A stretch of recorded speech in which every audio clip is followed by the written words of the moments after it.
pernafasan yang berbeda-beda. Sistem pernafasan hewan disesuaikan dengan tempat hidupnya.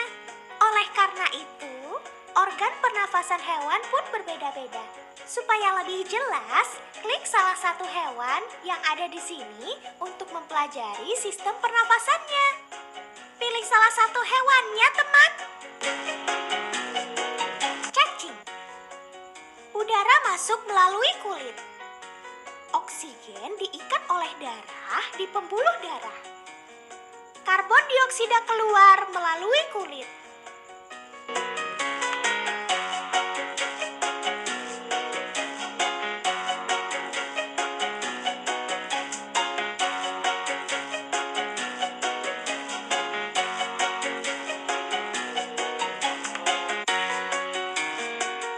Belalang. Udara masuk melalui spirakel. Udara mengalir ke trakea. Kemudian, udara mengalir ke trakeola. Terjadi pertukaran oksigen dan karbon dioksida di trakeola. Karbon dioksida mengalir ke trakea. Karbon dioksida keluar melalui spirakel.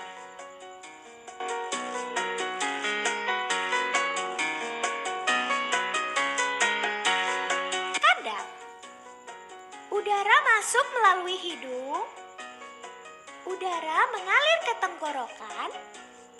Kemudian, udara mengalir menuju paru-paru. Terjadi pertukaran oksigen dan karbon dioksida di pembuluh darah pada alveolus. Karbon dioksida mengalir ke tenggorokan. Karbon dioksida keluar melalui hidung.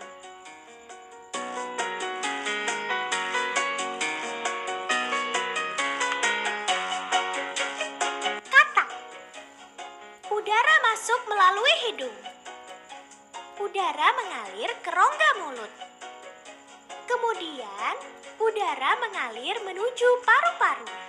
Terjadi pertukaran oksigen dan karbon dioksida di pembuluh darah pada alveolus. Karbon dioksida mengalir ke rongga mulut. Karbon dioksida keluar melalui hidung.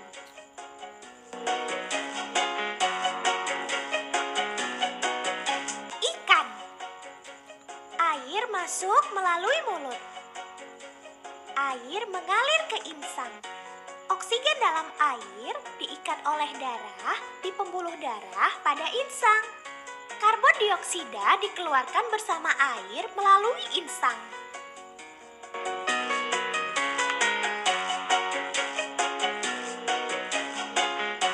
Burung.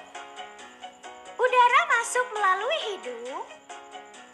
Udara mengalir ke tenggorokan. Sebagian udara mengalir ke paru-paru dan sebagian ke kantong udara. Terjadi pertukaran oksigen dan karbon dioksida di pembuluh darah pada alveolus dalam paru-paru. Karbon dioksida mengalir ke tenggorokan. Karbon dioksida keluar melalui hidung.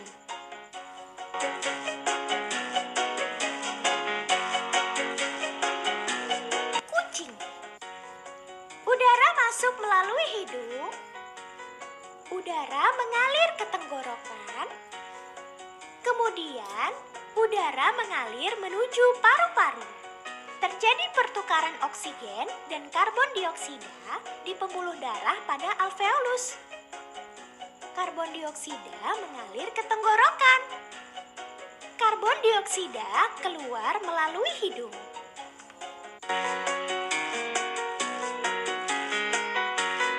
Yuk kita amati animasi berikut dengan saksama. Udara masuk melalui hidung.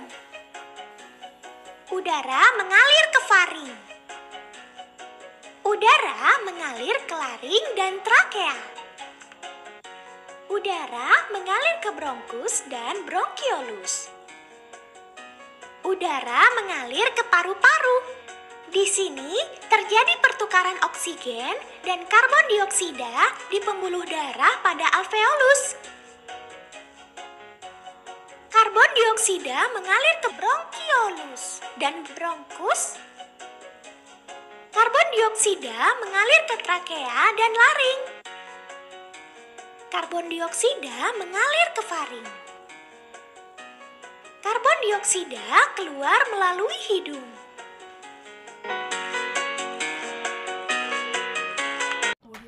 Bismillahirrahmanirrahim.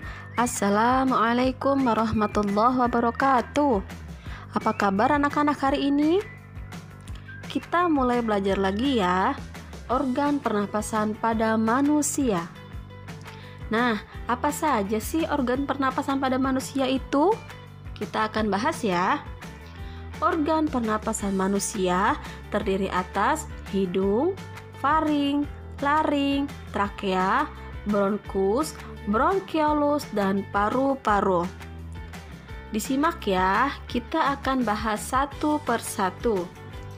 Yang pertama, yaitu organ pernapasan hidung, yaitu organ pernapasan paling luar ya. Hidung berfungsi untuk menghirup udara pernapasan, menyaring udara, menghangatkan udara pernapasan, juga berperan dalam resonansi suara. Kalau kita lagi pilek, pasti suaranya juga beda. Yang kedua, faring berfungsi sebagai penyaring, pengatur tekanan, dan juga dapat mengatur kelembaban udara yang masuk. Udara ini akan diteruskan ke batang tenggorokan atau yang biasa kita dengar dengan trakea. Selanjutnya yaitu laring. Laring berfungsi untuk melindungi saluran pernapasan di bawahnya dengan cara menutup secara cepat pada stimulasi mekanik, sehingga mencegah masuknya benda asing ke dalam tenggorokan atau ke dalam saluran pernapasan. Selanjutnya, trakea berfungsi sebagai jalur udara untuk masuk dan keluar dari paru-paru. Organ ini tersusun atas cincin-cincin tulang rawan dan terdapat di depan kerongkongan. Selanjutnya, bronkus berfungsi untuk menyaring udara pernapasan, melembabkan udara pernapasan, dan menghubungkan trakea dan paru-paru. Nah, nanti setelah ini kita akan lihat animasinya. Selanjutnya, bronkiolus berfungsi untuk menyalurkan udara atau oksigen dari bronkus ke alveoli, dan bronkiolus juga berguna untuk mengontrol jumlah udara yang masuk. Selanjutnya yaitu paru-paru, berfungsi untuk menukar oksigen dari udara dengan karbon dioksida dari darah. Prosesnya disebut pernapasan eksternal atau bernapas. Nah, ini kita simak videonya ya.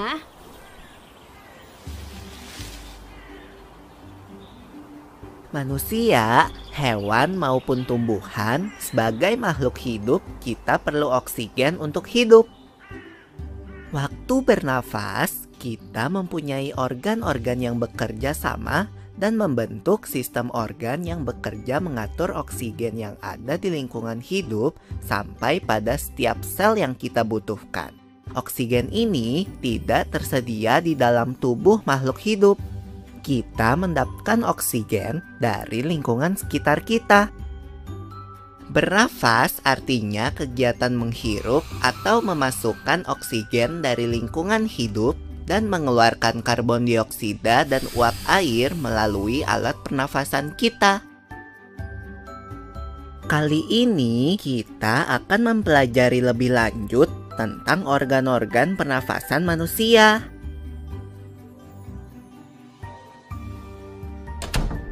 Lula, kamu tahu enggak kalau alat pernafasan kita terdiri atas hidung, pangkal tenggorok atau laring, batang tenggorok atau trakea, cabang batang tenggorok atau bronkus, dan paru-paru? Iya, Pipo. Melalui lubang hidung, udara mendapatkan jalan keluar dan masuk ke dalam tubuh kita. Tapi, selain itu, udara juga dapat keluar masuk melalui mulut loh. Namun, jika kita bernafas menggunakan hidung, akan lebih baik loh, Pipo. Karena terdapat lendir dan rambut-rambut halus. Rambut-rambut halus ini berfungsi untuk menyaring udara yang mengandung debu, kotoran, dan kuman penyakit. Benar sekali Lula, selaput lendir berfungsi untuk mengatur suhu udara yang akan masuk ke paru-paru dan mengatur kelembapan udara agar sesuai dengan kelembapan tubuh. Hidung juga jalur yang langsung terhubung dengan alat pernafasan berikutnya, yaitu tenggorokan. Tenggorokan merupakan alat pernafasan manusia yang kedua. Pada tenggorokan terdapat laring atau pangkal tenggorok dan batang tenggorok atau trakea. Pada bagian dalam dinding batang tenggorok terdapat selaput lendir dan rambut-rambut halus yang selalu bergetar yang berfungsi menghalangi benda-benda asing yang akan masuk ke paru-paru. Pernahkah kalian tersedak? Kamu pernah enggak Lula? Pernah banget Pipo. Itu kenapa ya by the way? Tersedak merupakan gerak refleks untuk mengeluarkan kembali benda atau makanan yang masuk ke saluran pernafasan. Oh, aku tahu. Gerak refleks adalah gerak cepat dan otomatis yang menanggapi rangsangan dari luar organ kan? Iya Lula. Kemudian pangkal tenggorok yang disebut juga laring menghubungkan hidung dengan batang tenggorok atau yang biasa disebut trakea. Pada ujung trakea terdapat bronkus, yaitu percabangan yang menghubungkan trakea dengan paru-paru kiri dan kanan. Paru-paru terletaknya di dalam rongga dada kan Pipo? Jika kita menghirup udara, maka udara masuk ke paru-paru. Lalu kemana lagi ya? Melalui bronkus menuju cabang dari bronkus yang disebut bronkiolus dan berujung pada gelembung paru-paru yang juga disebut dengan alveolus. Pada alveolus ini kan yang terdapat pembuluh darah, di mana terjadi pertukaran gas oksigen dengan karbon dioksida.